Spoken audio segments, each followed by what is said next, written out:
When I came to New York, I did have that very thick French accent and my finance background. So I remember being in meetings and where everyone spoke very fast and confidently, and I felt like I didn't quite fit. I eventually realized that what makes me different is what makes my voice valuable, and really that made a big difference as soon as I made that realization.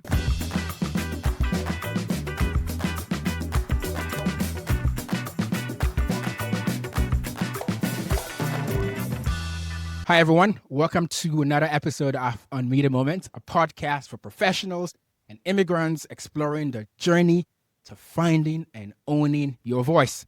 I am your host, Ahis, and today I am joined by Anissa Bouderraoui. She's the founder and CEO of Lingo Circle, an educational platform empowering schools and teachers with AI-driven language learning. So Anissa's journey started in France, where she did most of her education, before moving to the States in 2010 to continue her career. She's also a mom of three, which also informed what she's doing with her startup, which is to provide scalable solutions for bilingual education. So on this show, we talk a lot about finding, owning, and amplifying your voice, but language is a very important part of that story to really own and amplify your voice. So that's what we are going to be focusing on today. So language education, as well as getting to know Anissa and how she found her own voice. So Anissa, welcome to the show. Hi, His. Thanks for stopping by the show today. So I usually like to start back from the early stages. So how did growing up as a French Moroccan shape and impact your voice? Yes, growing up in France with Moroccan background meant I constantly had to switch between different worlds. At home, we spoke a blend of French and Arabic, and at school, it was formal French, of course. And in between, there were some cultural codes that I needed to navigate with. I think it taught me early on that language isn't just about words, it's about identity and belonging and adaptability.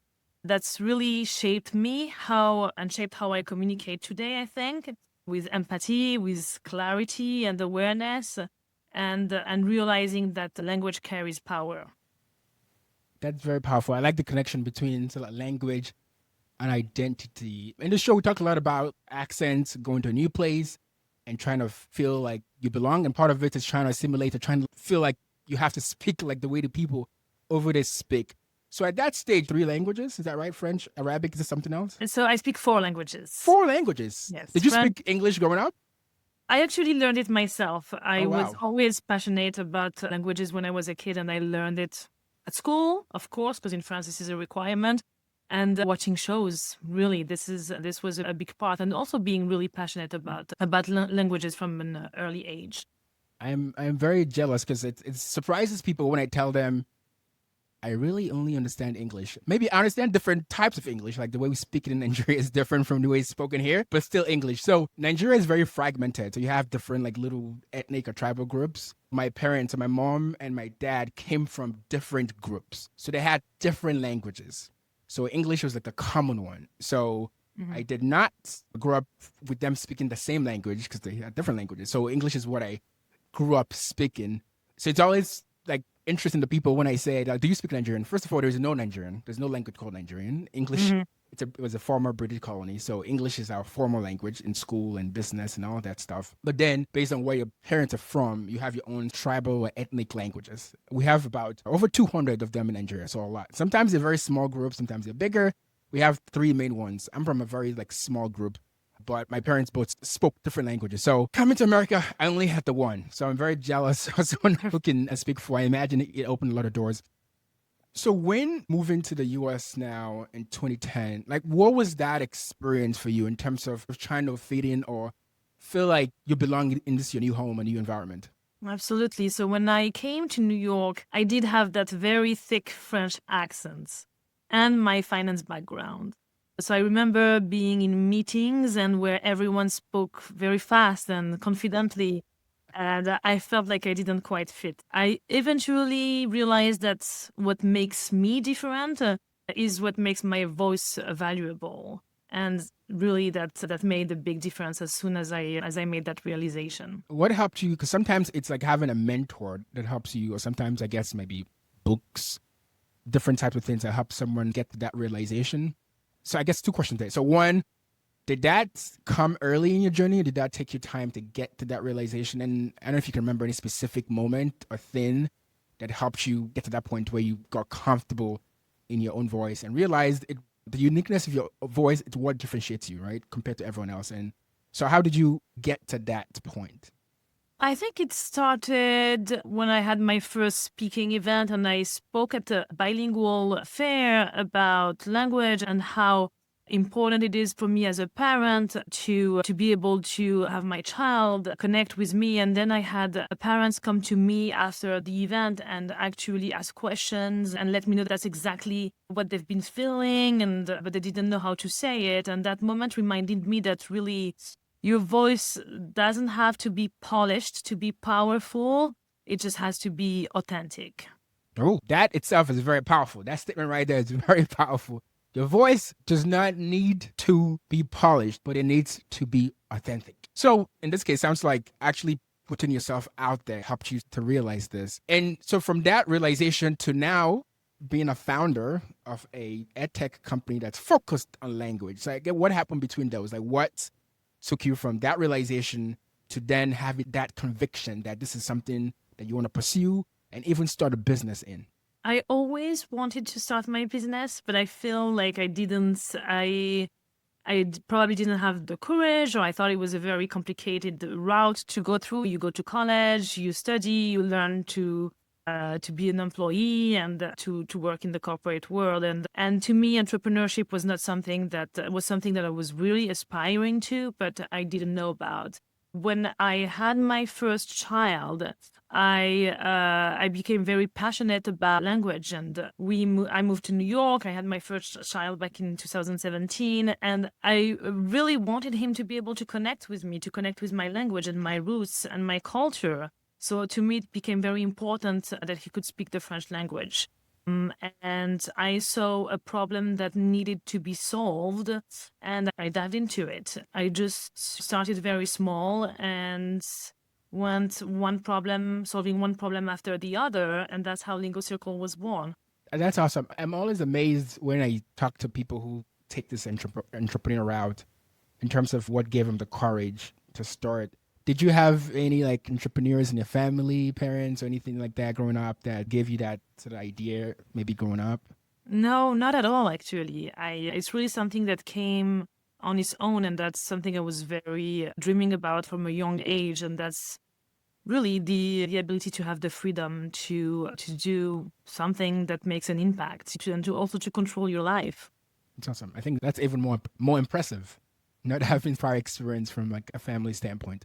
So for people who are just now hearing about Lingo Circle for the very first time, what do they need to know about Lingo Circle, what your mission is, and what problem you're trying to solve? Sure, we're solving the gap between intention and execution. So parents want to raise bilingual kids. School want to support multilingual learners and English language learners, but the tools are outdated or not personalized. So with AI, we're creating adaptive games that meet children exactly where they are. The content adjusts in real time, it tracks progress, and it feels like play, not pressure. So this is how language should be learned in 2025. I think I mentioned this to you before. So I have two kids. So I have a 3-year-old and a 5-month-old. And obviously people say don't give them the iPad, or don't do a lot of electronics for kids. But it's this one, the one app that we do let our daughter play with. It's called ABC Mouse. So they have a lot of educational stuff, and it does have a lot of games and things like this. So is this something that like an app the parents could put on an iPad for a kid, or is this something that has to be done with an instructor, like in a school setting? So it is definitely supposed to assist parents with language learning, and so that's something that the parents can put on their iPads for kids. It's basically something we built to be geared toward language learning, but also culture. We wanted to have something different from what's existing out there. And there's a lot of language learning apps, and what they do is really a one size fits all in terms of content. And when you're trying to teach language to a child from 3 to 15 years old, there's content that appeals to them. And it's not the same as a content that would appeal to a grown up. So we wanted to get away from that one size fits all and gear toward only content that would appeal to children. So that's the one first thing. And then in language learning, there's a lot of vocabulary drills and grammar, which we also have, of course, but we wanted to integrate culture and history, geography, and all of these components that are usually lacking in the one-size-fits-all language learning app. So that's what we're making differently. So it's fascinating to me, I guess, in sort of twofold. So one, I really like to focus on kids because some of the sort of big language learning apps that come to mind, I don't think any of them it's like geared towards kids. One. Two, also like the incorporation of culture to it. That's also very fascinating to me. So if we double click on the culture part, so for me, I am Nigerian, but I want my kid to learn French. Actually, growing up, I guess in the States, usually your second language, if you want to learn a language in school, tends to be Spanish. Because it's more practical to do that here. Growing up in Nigeria, the second language most people would learn at school is French. So say for my daughter, for example, I want to teach her French, but I also want her to learn about the Nigerian culture. Is there a way to merge those two? Or is it like, if you learn about French, you learn about the French culture? Which angle are you guys taking it? So we would be teaching the French culture. Okay. But the good thing about that, the good thing about the French culture is that towards our education, when you're in France, you learn history and geography. So you learn about cultures from all over the world. So by integrating this to our curriculum, this is something that would open her eyes to culture from everywhere around the world if she was to learn on the app. So that's how we implemented it. Mm-hmm. So for parents who are hearing this conversation and who are interested in teaching their kids Spanish, French, some other language, is this something that's available today? What stage of development are you in right now? So this is available today. So they can go ahead and try the app on our website, lingocircle.com. and get a head start with the program. That's awesome. It's available in French, English, and Spanish right now. French, English, Spanish. That's something I wanted to also clarify. And you have plans to, I don't know if people are interested in Portuguese, for example, or other languages. Greek, for example. Yeah, we just launched a few months ago. So I think that the focus is really to nail down these 3 languages.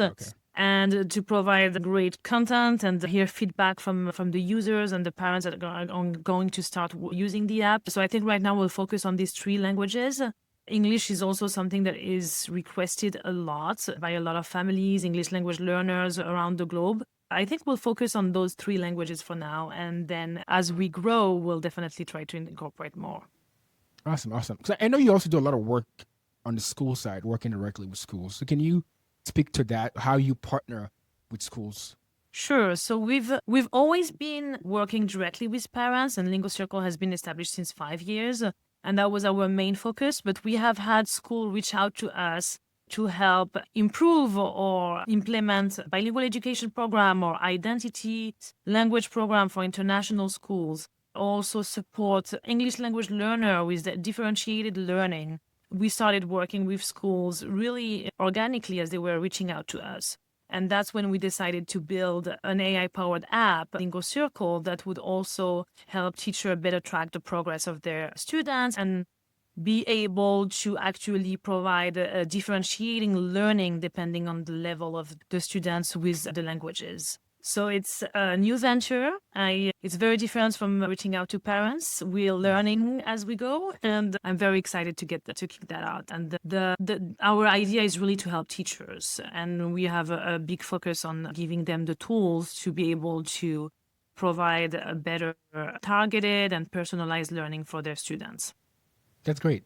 And so on the parenting side now, so going back to the parenting side, as a mom yourself, a mom of 3, I always wonder, I'm not an entrepreneur, I'm not a founder. I imagine like you have to wear like 5 hats at the same time, or sometimes or 10 hats or however many hats. So as a parent and juggling, having a new venture and a business like this, like how does that work out? How are you able to manage both? I just from a sort of perspective of parent myself, I'm just intrigued like how someone like you is able to manage both. So you have to make it incredibly intentional. You don't have time to waste. So I really focus on what matters: clear communication, values-driven decision, and taking care of people. So you have to set boundaries and make sure that the few things you have to achieve are done. And it's also being a mom of three and a business owner made me very empathetic. I know what it's like to juggle, to care deeply, and to feel stretched. So that shows up in how I lead and how I build with my teams. And I think that makes a big difference. On this show, we talk about things like self-doubt, imposter syndrome, burnout, things like that. So on your journey of being a founder, what are some of the internal challenges that you've had to deal with, and how have you overcome them?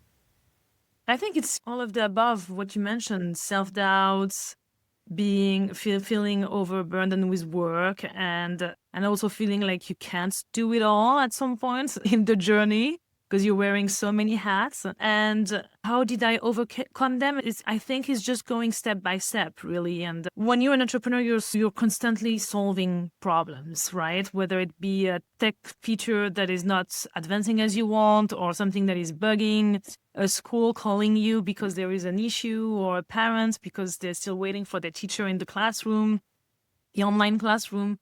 So you just have to basically keep going, and you have the agility to problem solve, which is something I'm very happy to have as a skill, and solve one problem at a time. And also don't forget your why.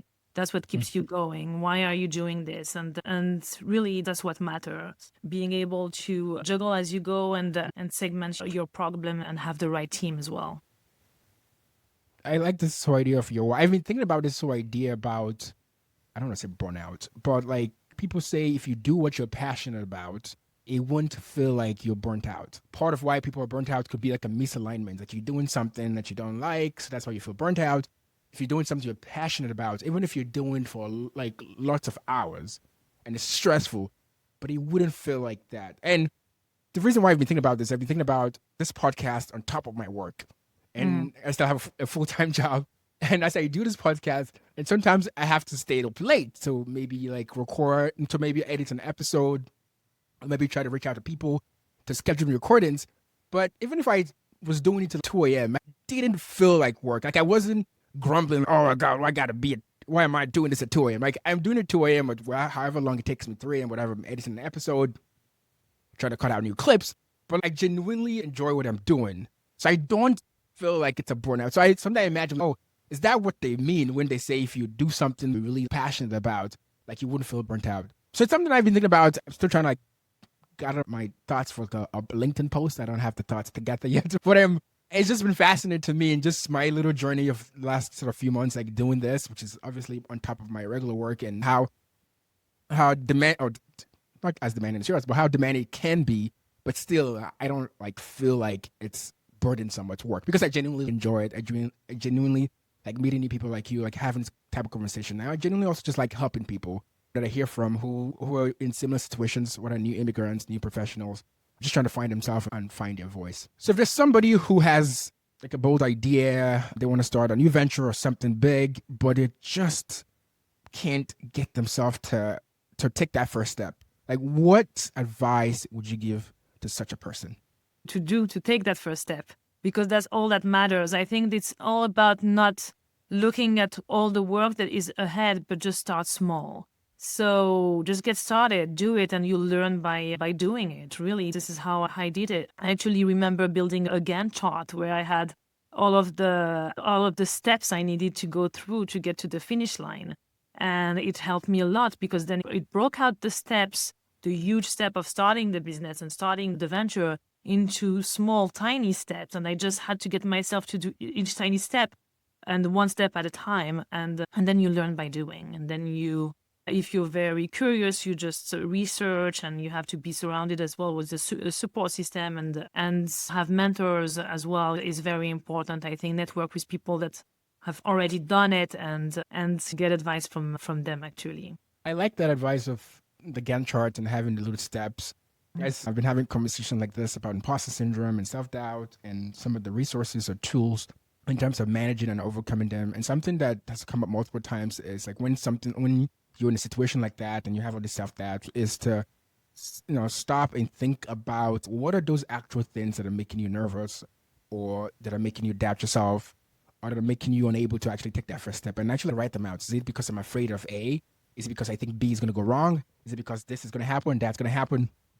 Which are the little steps? And then, okay, what can I actually like do about them? Because sometimes if you can't do anything about it, then maybe you shouldn't worry about it. If it's something that you're worried about, oh, how's this person going to perceive me? Most of the times you can't change that, but you can change how you perform or what you say and how you carry yourself. Maybe that's what I should do. So I like the idea of that sort of what are the different like action steps. I think it makes you focus on the things you can actually do. As Yes, opposed to, definitely, and yeah, rather than this thing you can't control.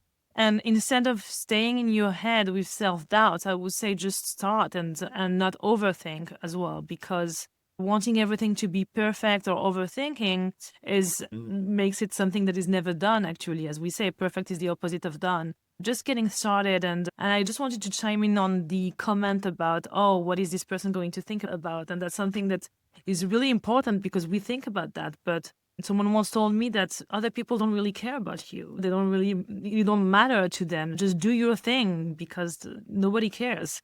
that's been a key one for me. I think, yeah, since once I realized that maybe they care a little bit in that moment when you're talking to them, that's it. For me, before, it used to be like at work, especially if I'm giving a presentation and I miss something, like maybe I wanted to say A and I say B, I said something wrong. I would spend like the next 3 days thinking about, oh, I said that wrong. What did they think? But maybe they say, oh yeah, maybe he didn't say it correctly in that moment. But when they leave that meeting, they probably don't think about me after that. That's probably it. They probably have other things. They probably have kids, or have this, or have dinner to worry about, have all the stuff. But I think it's so freeing. Like when I got to that realization, like it's so freeing. Like, all right, next time I'll do better. But then I just move on. Like I don't think about it. And I think it takes a lot of weight off your mental. And when you get to that point, sometimes it takes people a while to get to that realization. But I think when you do get to that realization, I think it does take a lot of mental load off of you. So still on your journey, like what kind of impact or what legacy are you hoping to leave with Lingo Circle? If you were to succeed in all the metrics in terms of user numbers or any sort of number of KPIs and metrics that you have, like what's at the end of the day, like what impacts or legacy are you trying to leave with Lingo Circle? I want every child to feel proud of their identity. Really, that's something that I care deeply about. And I want every parent to feel empowered to pass it on. And I've heard so many parents ask and wanting to do it and being just burdened by not having the time, the tools. So through Lingo Circle, I really hope we make bilingual education accessible, modern, and joyful. And beyond that, I want to show that tech can be human-centered and culturally rich. Awesome. I like that. So when it comes to tech in kids, right, there's a lot of schools of opinion about. Some people say they shouldn't have a screen until 5, or I don't know, different ages. But anyways, there's a school of thought that say like you should postpone the kids' interaction with technology for as long as possible. And to be honest, just speaking for myself, like going into it, I thought that was going to happen, but like in practice, like in real life, like sometimes you just need a break, or sometimes like you're like, all right, we've read the book. We read this princess book 5 times. We've thrown the ball 100 times. Can you just sit here peacefully while I just gather myself? And here's ABC Mouse. Go do whatever show you want to watch. But I guess in your discussions with both schools and teachers, does that come up, this whole tension between how much exposure kids, at least at that early age, should have with technology versus like the actual benefits that you're trying to achieve with technology? I think it comes a lot with parents for sure, and school as well. There's a lot of schools that still use paper worksheets to teach, and I think that's very fair for an early age. And then there's also using technology to teach to kids, right? And adaptive learning through AI is really something I'm excited about, and that will make a difference in how we educate our kids. And we used to have same thing, an education where it was a one-size-fits-all education program, and it didn't take into account where each kid is at a certain point in life or in their education journey. And with adaptive learning through AI, games and activity that respond to the child's level and adjust instantly to that level. And that's something that I think everyone is excited about in the education world. And whether it's reflected or translated into an actual worksheet that will be differentiated based on the level of the students, and that will be available very easily, or an app where students can have purposeful screen time, I think it's something that we should embrace. And of course, there's limitations. You don't want your child to be on their screen 24 hours a day or even more than 6 hours a day. But I think that using that screen time and using what they like to make them learn better is definitely something we should take advantage of, and that schools are actually taking advantage of. I like that. I work in a technology company, so I am definitely a technology optimist of all the different ways it can improve our lives, whether it's education, kids. So I'm very excited to learn more about your product myself. As we wrap up, I just have a couple of more questions. Mm-hmm. So one, what's the best piece of advice you've ever received? The best piece of advice. Okay. So I think don't listen to everyone's advice. Okay. Good advice. That's a good one. I think you should aim to listen to advices from people that are actually a step ahead of what you're trying to achieve. So if it's a business advice, just make sure that you're getting advice from the right person. And also, I think I mentioned it before, but make sure to network with people that you aspire to be. So if you're launching a business, just get advice from someone that has already done it. That's fine, but not from someone that never actually went that route. And I think another advice that I really is that kindness is not a weakness. I think you can do a lot by leading with kindness, even on the business side. And I think it's very important for leadership skills and even for sales. Yeah, kindness is a strength. Thank you. Thank you for sharing those. The very last question is, so what are one or two songs that you go to when you're preparing for something big and you're just trying to fire yourself up? Do you have a couple of songs like that you go to? Yeah, I have Lose Yourself, sorry. Yep. I like that one. Oh, I very much like that. Yeah, because one shot is all you've got sometimes. And I like Freedom by Beyonce. Just the energy and the message, it always gets to me. Awesome. Thanks for coming on the show today and for sharing about Lingo Circle and also sharing about your journey. And to everyone tuning in, if this episode inspired you, please leave a 5-star review on Spotify, Apple Podcasts, YouTube, or wherever you listen. And that's it for today. Thanks for listening. I'm Anisa. Next time, stay unmuted.